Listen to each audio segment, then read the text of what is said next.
Prezados irmãos e irmãs, bom dia. O título de nossa mensagem hoje é O Plano Perfeito. E o texto bíblico para a nossa reflexão está no livro de Efésios, capítulo 1, versículos 1 a 14. Assim diz a palavra de Deus. Eu, Paulo, apóstolo de Cristo Jesus pela vontade de Deus, escrevo esta carta ao povo santo em Éfeso, seguidores fiéis de Cristo Jesus. Que Deus, nosso Pai, e o Senhor Jesus Cristo lhes deem graça e paz. Todo louvor seja a Deus, o Pai de nosso Senhor Jesus Cristo, que nos abençoou em Cristo com todas as bênçãos espirituais nos domínios celestiais. Mesmo antes de criar o mundo, Deus nos amou e nos escolheu em Cristo para sermos santos e sem culpa diante dele. Ele nos predestinou para si, para nos adotar como filhos por meio de Jesus Cristo, conforme o bom propósito de sua vontade. Deus assim o fez para o louvor de sua graça gloriosa, que ele derramou sobre nós em seu Filho amado. Ele é tão rico em graça que comprou nossa liberdade com o sangue de seu Filho e perdoou nossos pecados. Generosamente derramou sua graça sobre nós e com ela toda a sabedoria e todo o entendimento. Agora, Deus nos revelou sua vontade secreta a respeito de Cristo, isto é, o cumprimento de seu bom propósito. E o plano é este. No devido tempo, ele reunirá sob a autoridade de Cristo tudo o que existe nos céus e na terra. Além disso, em Cristo nós nos tornamos herdeiros de Deus, pois ele nos predestinou conforme seu plano e faz que tudo ocorra de acordo com sua vontade. O propósito de Deus era que nós, os primeiros a confiar em Cristo, louvássemos a Deus e lhe dessemos glória. Agora vocês também ouviram a verdade, as boas novas da salvação. E quando creram em Cristo, ele colocou sobre vocês o selo do Espírito Santo que havia prometido. O Espírito é a garantia de nossa herança até o dia em que Deus nos resgatará como sua propriedade para o louvor de sua glória. Oremos. Santo Deus, nosso Pai, nós te adoramos, nós te louvamos, e pedimos que o teu Santo Espírito nos ajude a compreender o significado desta mensagem. E que, à semelhança do apóstolo Paulo, nós possamos louvá-lo com gratidão por todas as inúmeras bênçãos que nós temos recebido por meio de Cristo. Nós oramos a ti, querido Deus, agradecidos em nome de Jesus. Amém. As pessoas felizes lembram o passado com gratidão, alegram-se com o presente e encaram o futuro sem medo. Esta frase do filósofo grego Epicuro tem especial relevância para nós na atualidade, porque nós estamos buscando forças para enfrentar o momento que estamos vivendo. Nós estamos nos empenhando ao máximo para encontrar um sentido em tudo isto que está acontecendo, especialmente com relação a esta pandemia que nós estamos ainda presenciando. Como nós podemos ser felizes, sabendo que a cada dia milhares e milhares de pessoas estão morrendo em todo o mundo por causa desta doença? Como nós podemos ser felizes sabendo que muitos pais de família estão perdendo o seu emprego, muitas mães que sustentam também as suas famílias, ajudam a criar os seus filhos, estão perdendo sua fonte de renda. Como nós podemos ser felizes diante de tanta violência? Nós acabamos de ouvir esta semana da matança de tantas pessoas na comunidade do Jacarezinho. Muito triste quando nós sabemos que vidas humanas estão sendo ceifadas. E o importante é nós valorizarmos a dignidade humana. Às vezes as pessoas comentam, mas essa pessoa praticava o crime, aquela pessoa era de uma índole má. Nós ouvimos esse tipo de comentário, mas é importante nós nos lembrarmos de que as pessoas estão inseridas em um contexto social, as pessoas nascem debaixo de certas condições que às vezes, lamentavelmente, embora não determinem, essas condições as predispõem a, muitas vezes, adotar comportamentos que não são saudáveis.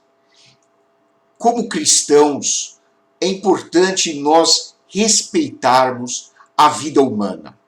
Nós lamentamos pela morte de tantas pessoas que perderam as suas vidas nessa comunidade.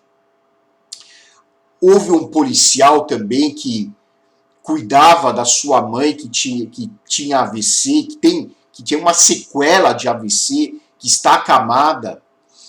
A única pessoa que cuidava desta senhora era o policial, seu filho único, que infelizmente também perdeu a sua vida. Nós não devemos julgar ninguém. Somente Deus pode julgar as pessoas. O Senhor Jesus Cristo nos ensinou a jamais julgar quem quer que seja, porque com a mesma intensidade com que nós julgamos o nosso próximo, diz o Senhor Jesus que nós também seremos julgados. Importante nós nos lembrarmos do princípio da compaixão, da misericórdia.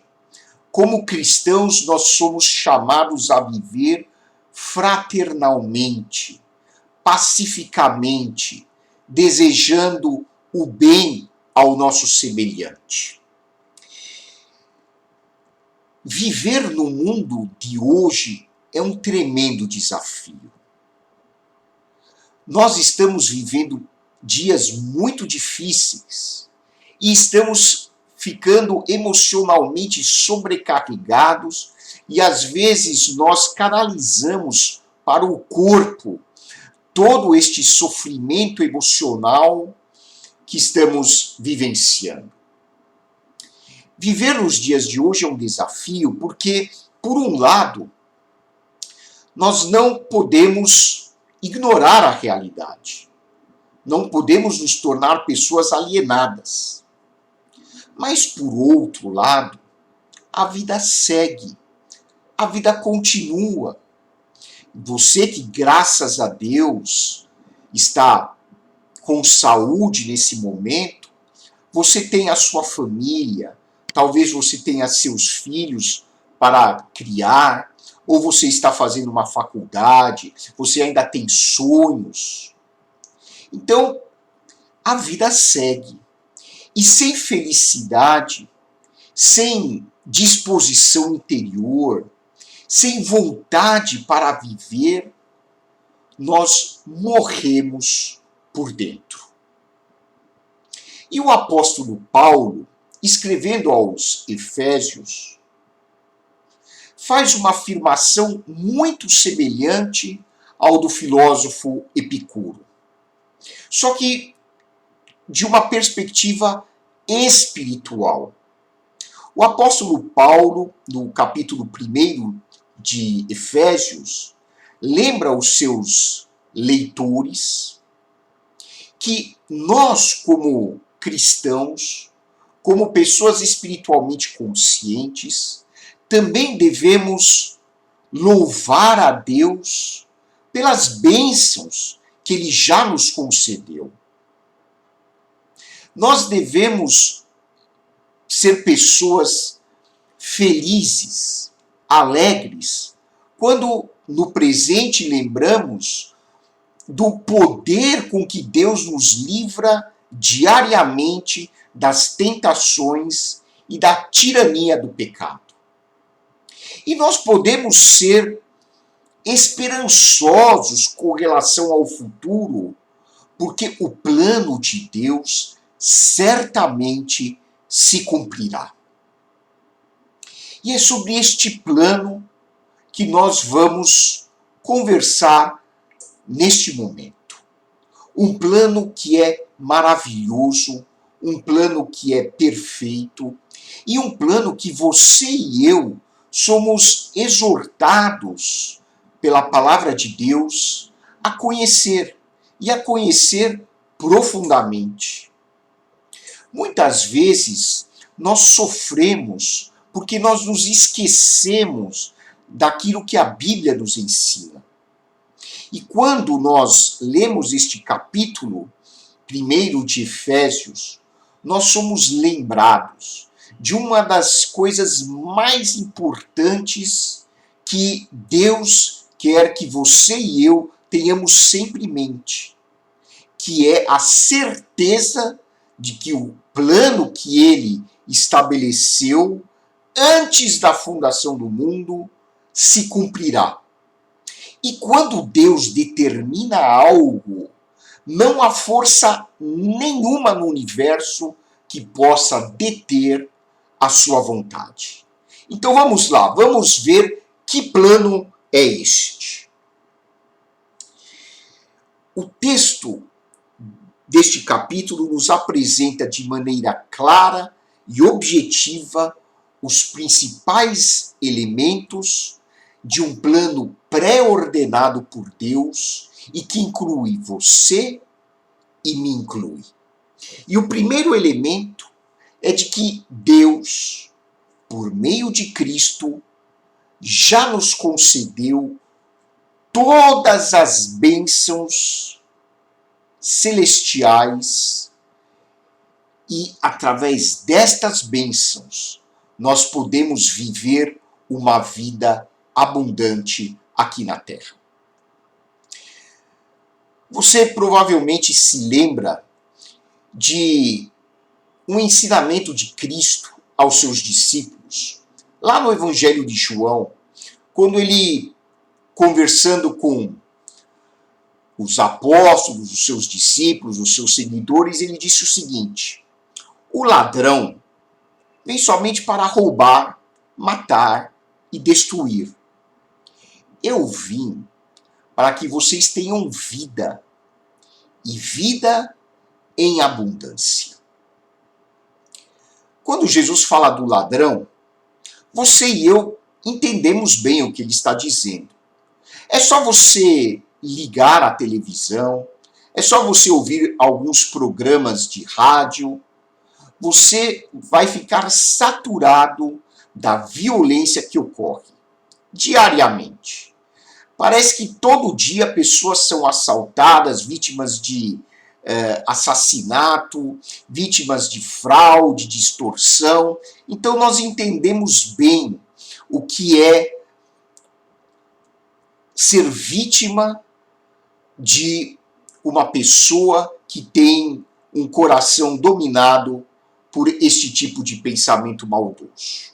Como explorar os outros, como fazer mal aos outros. Isso é a primeira parte do versículo.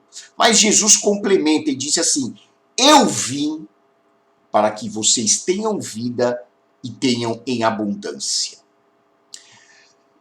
Você e eu estamos vivendo uma vida com abundância? Você e eu estamos vivendo uma vida com poder?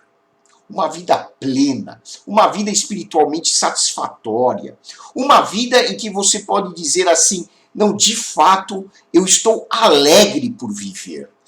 Você que está escutando esta mensagem agora, você pode dizer neste momento: eu estou muito alegre em viver, eu estou muito alegre em poder acordar, poder respirar, poder trabalhar, poder fazer algo útil para a sociedade a qual eu pertenço? Se a sua resposta for negativa, ou se você está com dúvida de como deve responder a essa pergunta, talvez é porque você não esteja consciente daquilo que Deus já concedeu a você por meio de seu Filho Jesus Cristo. Vejam, aqui o texto de Efésios diz assim: todo louvor seja a Deus, o Pai de nosso Senhor Jesus Cristo, que nos abençoou. Veja, o verbo está no tempo passado. Deus já nos abençoou em Cristo com todas as bênçãos espirituais nos domínios celestiais.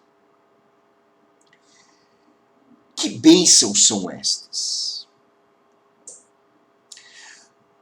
Deus nos concede inúmeras bênçãos, mas a maior delas, sem dúvida, é a bênção da presença do Espírito Santo nas nossas vidas. E o Espírito Santo vem habitar em nós quando nós tomamos consciência de que Deus nos criou, de que nós somos pecadores. Em outras palavras, nós cometemos erros, nós somos imperfeitos.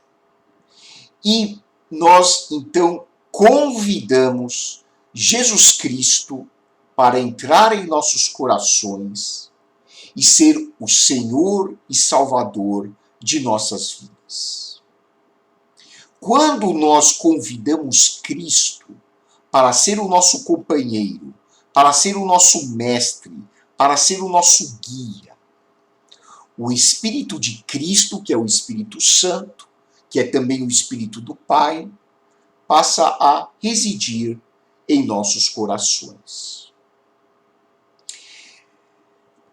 É comum nós ouvirmos expressões do tipo: Deus está muito perto de nós, olha, que Deus te acompanhe, vai com Deus. Mas será que nós temos essa convicção de que o Espírito de Deus, o mesmo Espírito que ressuscitou Jesus Cristo, o mesmo Espírito que criou o universo, o mesmo Espírito que comanda a história da humanidade, o mesmo Espírito que operou tantos milagres na vida de tantas pessoas na Bíblia, esse mesmo Espírito está dentro de você. Ele não está perto de você, ele está dentro de você. Esta é a maior bênção que nós podemos receber da parte de Deus, e já recebemos. E o apóstolo prossegue dizendo assim: mesmo antes de criar o mundo, Deus nos amou e nos escolheu em Cristo para sermos santos e sem culpa diante dele. Ou seja, você nem tinha nascido, eu nem tinha nascido, Deus já conhecia você pelo seu nome. E quando a Bíblia usa essa expressão, Deus escolheu você antes da fundação do mundo, na linguagem bíblica, na linguagem espiritual, esse verbo escolher implica que Deus já te conhecia intimamente. E ele, de alguma maneira que escapa ao nosso conhecimento, ele já te amava quando você nem sequer existia. Você e eu já somos objetos do amor incompreensível, indescritível de Deus, antes mesmo de nós termos vindo à existência. É interessante como, para Deus, não existe passado, presente e futuro. Essa noção de temporalidade tem sentido para nós aqui, enquanto estamos vivendo na dimensão humana. Mas para Deus é como se você sempre tivesse existido. E Deus tem esse plano do qual você e eu fazemos parte, e que, de acordo com esse plano, veja aqui o versículo 5, ele já nos predestinou para ele mesmo, para nos adotar como filhos por meio de Jesus Cristo, conforme o bom propósito de sua vontade. Ou seja, Deus já conhecia você, você já era alvo do amor infinito de Deus, e você já era alvo do cuidado de Deus, antes mesmo da criação do universo. E Deus destinou você para ser seu filho, filho de Deus. Não é pouca coisa. Deus nos abençoa infinitamente. E como um pai milionário já deixa para o seu filho um grande legado, muitas propriedades, muito dinheiro no banco, Deus, o Criador do universo, antes de você nascer, já concedeu a você todas as bênçãos para você viver uma vida vitoriosa. Em segundo lugar, por meio de Cristo, Deus nos concede o poder para nós sermos libertos diariamente do poder do pecado. A palavra aqui em Efésios diz assim: Ele é tão rico em graça que comprou nossa liberdade com o sangue de seu Filho e perdoou nossos pecados. Generosamente derramou sua graça sobre nós e com ela toda a sabedoria e todo entendimento.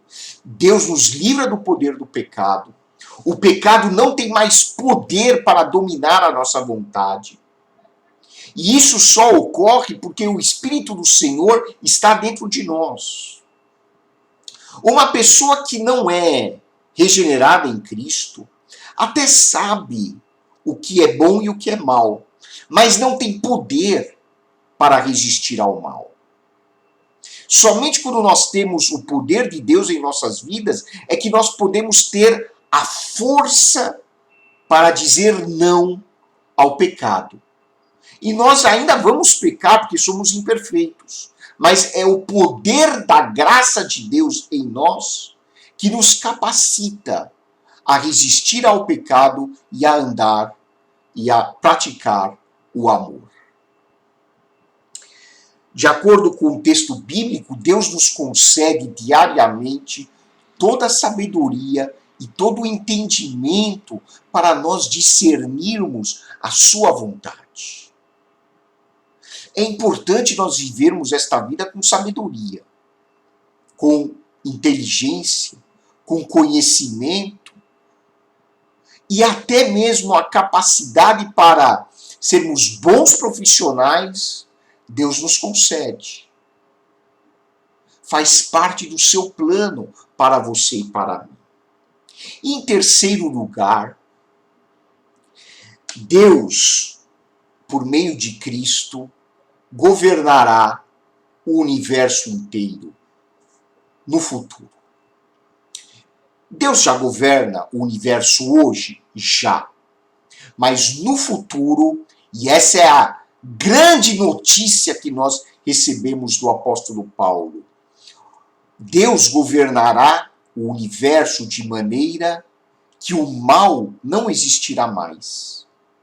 Não haverá mais uma única pessoa com o coração rebelde a Deus. Não existirá no universo sombra do pecado. Por quê? Veja aqui no versículo 9. Agora Deus nos revelou sua vontade secreta a respeito de Cristo, isto é, o cumprimento de seu bom propósito, e o plano é este. No devido tempo, ele reunirá sob a autoridade de Cristo tudo o que existe nos céus e na terra. Deus reunirá todas as coisas debaixo da autoridade de Cristo.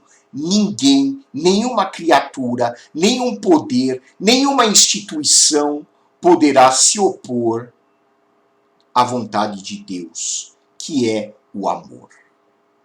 Então, esse plano nos dá alento, nos dá fé, nos dá força, nos dá coragem para nós continuarmos vivendo.